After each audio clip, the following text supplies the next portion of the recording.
One of my viewers asked me if I can make a reaction to an Australian television show called Utopia. They said I think it's funny, so I found a couple of clips online. There's I've got 4 different videos here, but they're all like 2 minutes each, so quite short. Really interested to see this. I've not watched too much Australian television shows before, but tell me if you've heard of Utopia, tell me if you've watched it, tell me, recommend some other clips if they're not on this. First we've got this one, it's called Australia's Defence Policy in 2023 Explained. So yeah, let's check it out. I thought the best way to proceed was to get everyone in the one room. Good thinking. Okay, you're all right. I'll come straight to the point. This white paper is recommending we spend close to $400 billion over the forward estimates. Now, at some point, the PM is going to be asked a very simple question. In order to protect us from which enemy? It's so hard to say. 400 billion, pick one. A regional player. Specifically, Colonel. An Indo-Pacific regional player. More specifically? Indo-Asia Pacific. That's broader. Who are you leaving out? Europe? Yeah, I sort of need a country. Or an unaligned player. No, a country. One that won't threaten us, just one. Yeah. I wouldn't want to raise tensions. Where? In this room. You know what? I'll name one and you just nod. China. Yeah, okay. And what exactly are we protecting? Strategic interests. Specifically, Colonel? Indo-Pacific strategic Again, interest. really specific. Indo-Asia Pacific strategic You know what? interest. I'll say it and then you nod. Our trade routes. Yeah? And who is our #1 trading partner? Shall we use an odd system? Sure. China? Yeah. So under this scenario, we're spending close to $30 billion a year to protect our trade with China from China. Very good. And that doesn't strike anyone at this table as odd?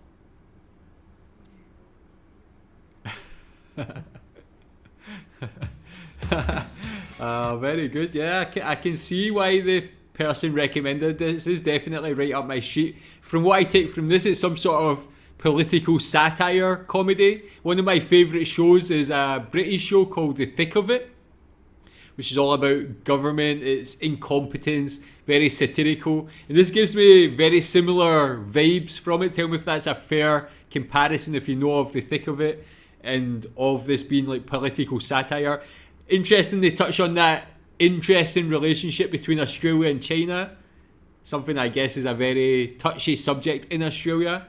Very good to see that incompetence of people at the highest level of government. Next we've got one called Do Tasmanians Want a New Stadium?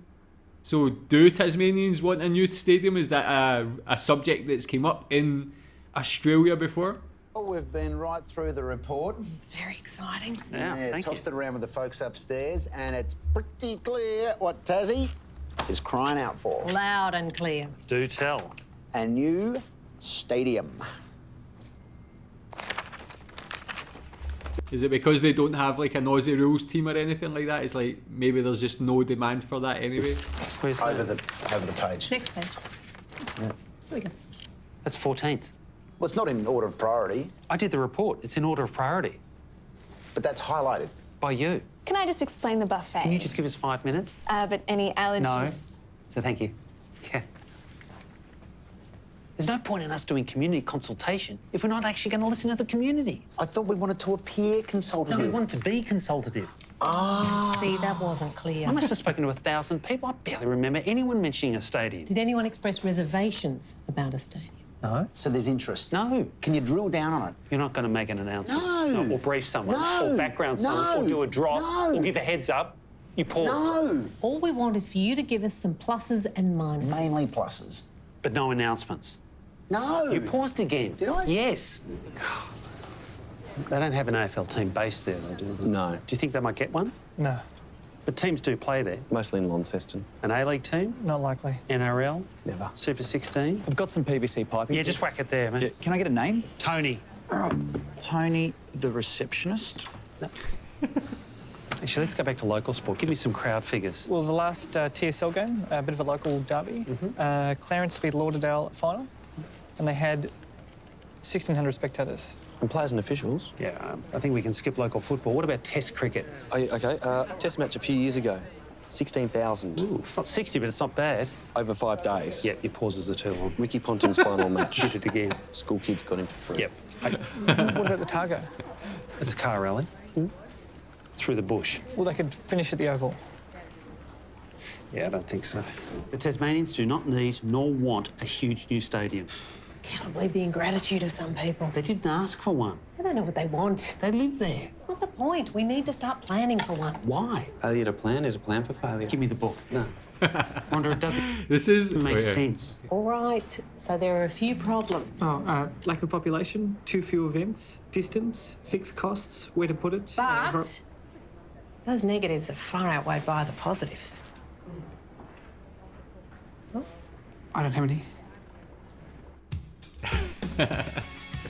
I like this. I mean, this group here is actually quite an interesting mix, showing like the different people that you probably see working in local government and in politics or whatever, that sort of thing.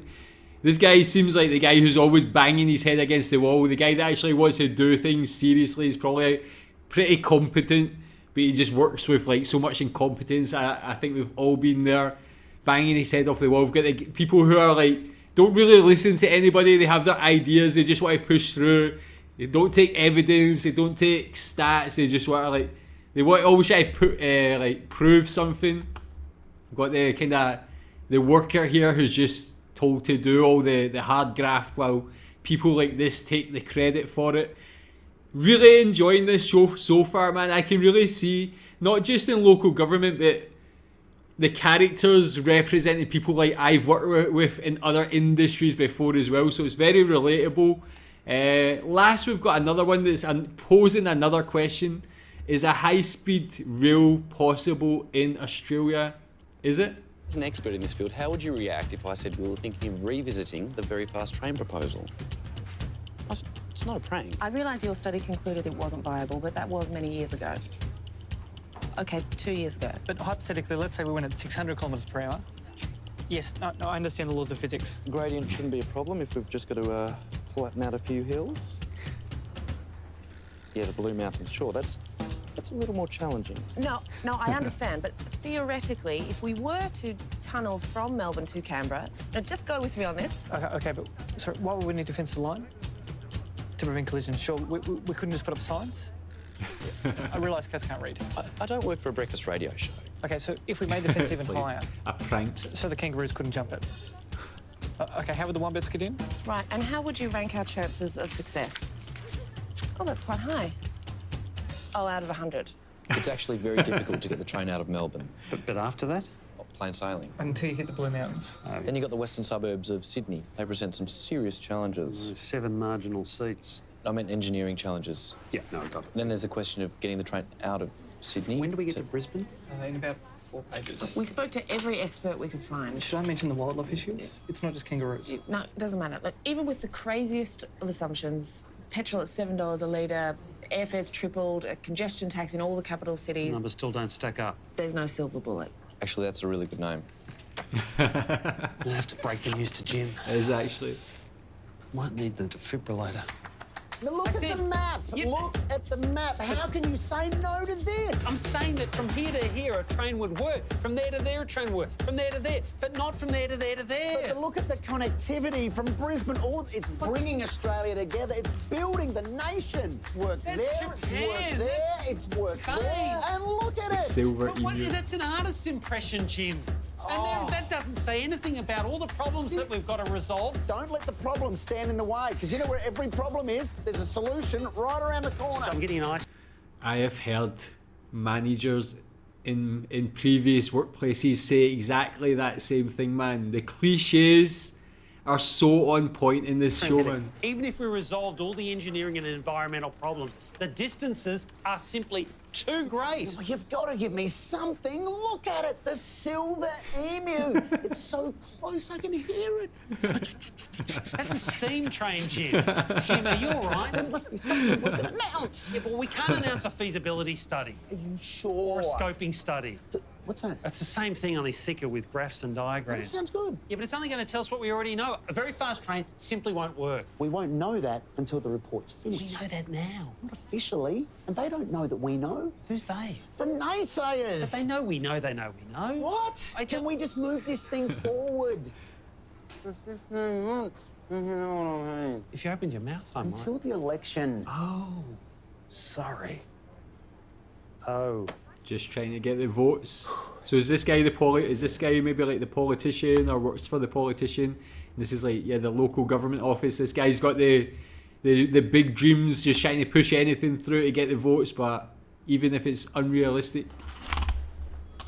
All right. Yes. I haven't said anything Just be yet. supportive. We announced that we're going to set up an authority. The Federal High-Speed Rail Authority, the FHSR. The FHSR? What do they do? Well, what we're doing, but over a longer time frame. And they'll be within your... No, within yours. Oh, I can supply some staff. They won't last long, but it'll be a standalone authority. Yeah. And they do a targeted study. Brilliant. They have to look at acquiring the pieces of land that will secure the rail corridor.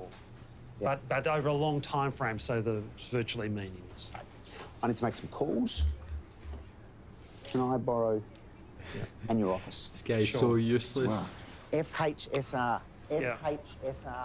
Oh man, that's a fantastic show. I need to watch this show. This is definitely the sort of show I can tell already I'll really enjoy. Tell me more about it. What's your favourite episode? Who's your favourite character? What character do you think is the most realistic? I think they're all very realistic in their own way. But yeah, great stuff, man. Tell me what you think about that. Thanks.